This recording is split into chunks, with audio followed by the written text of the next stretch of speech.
Welcome everybody to another episode of GetPsyched and another episode of the psychology of. And this week we're going to be looking at the psychology of aggression.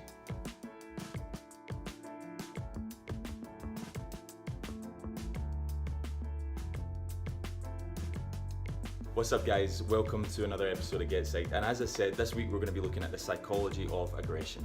Now this might sound like a pretty simple video to make, a pretty simple discussion to have, but before we go any further there are a few problems. First of all is how we actually define aggression, or what aggression is. With abstract and unclear definitions of aggression, it can be hard to understand and compare what the empirical literature and what research actually says about aggression. However, we can use the understanding from Anderson 2002 to gain a little bit of perspective about what aggression is. Anderson says that aggression is the motivation of an individual to hurt or harm another person who's motivated to avoid that hurt and harm. Now, like I said, that's a very general understanding of aggression, but we're going to refer to that, we're going to use that for the remainder of the video.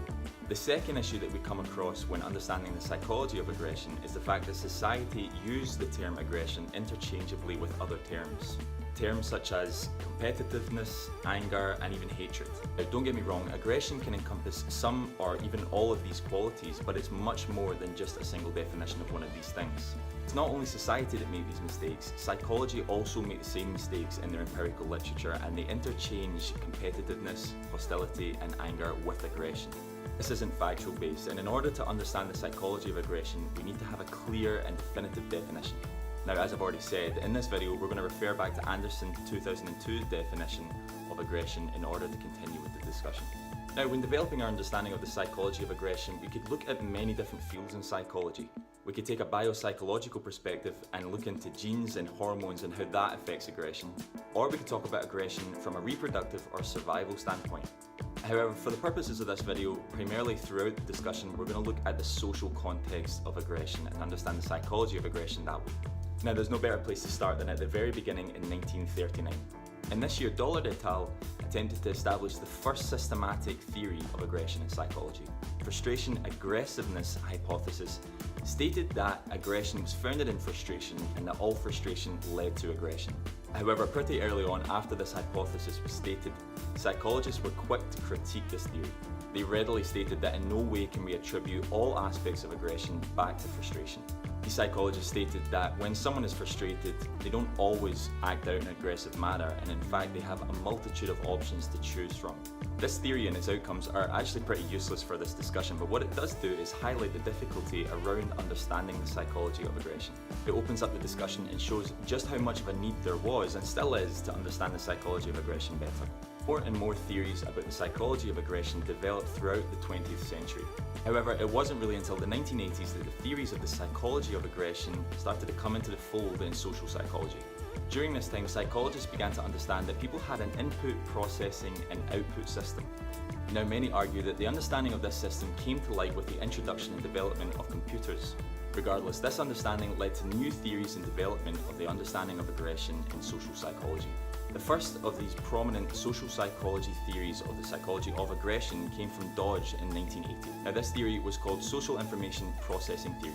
This theory tried to give a better understanding of how people experience aggressive behaviour. A main concept of this theory is called the hostile attribution concept.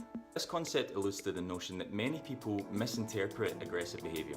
An example of this is being bumped in a hallway and someone insinuating that that's in some way aggressive. In turn, that person might act out aggressively toward the person even though there was no aggressive intent there. Script theory by Hussman in 1982 is the other main psychological theory of aggression in the 1980s. This theory basically states that people are aggressive based on learning patterns from people who have been aggressive in their past, hence the name script theory. A classic example of this is when a child is brought up in an aggressive neighbourhood or an aggressive environment via parental figures or family figures, that child is likely to grow up and become very aggressive as well. And this theory is still utilised today primarily in schools and social services to understand the aggressive patterns of children developing into adulthood. The 1980s was definitely a watershed in the understanding and theorising of aggression in psychology. Since then, new theories have been enhanced to understand aggression better. The general aggression model is one of the most famous studies in psychology currently to understand aggression.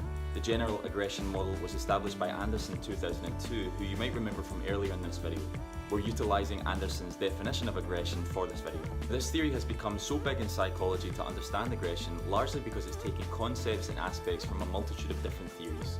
What the general aggression model does really well is establish a formula to understand whether a person is going to be aggressive or not, depending on that person's social circumstances and the individual themselves. It takes into consideration a multitude of different characteristics for that one individual and doesn't just stick to a rigid format. It understands that everybody is different and everybody will react aggressively to different stimuli. Now, I've added a little diagram here which seems extremely complicated, but if you take a little bit of time to get used to it and have a look over it, it does make sense. We can start to understand how everybody will react a little bit differently and how each individual will react in an aggressive manner depending on what they're exposed to and depending on their circumstances. What the general aggression model does really well too is help us to understand the long and short-term aggression patterns of each individual based on this formula. Guys, thanks so much for tuning in to GetPsyched today, where we've had another episode of the psychology of, and today we've been looking at the psychology of aggression. Thanks for watching the video and make sure to stay tuned next week.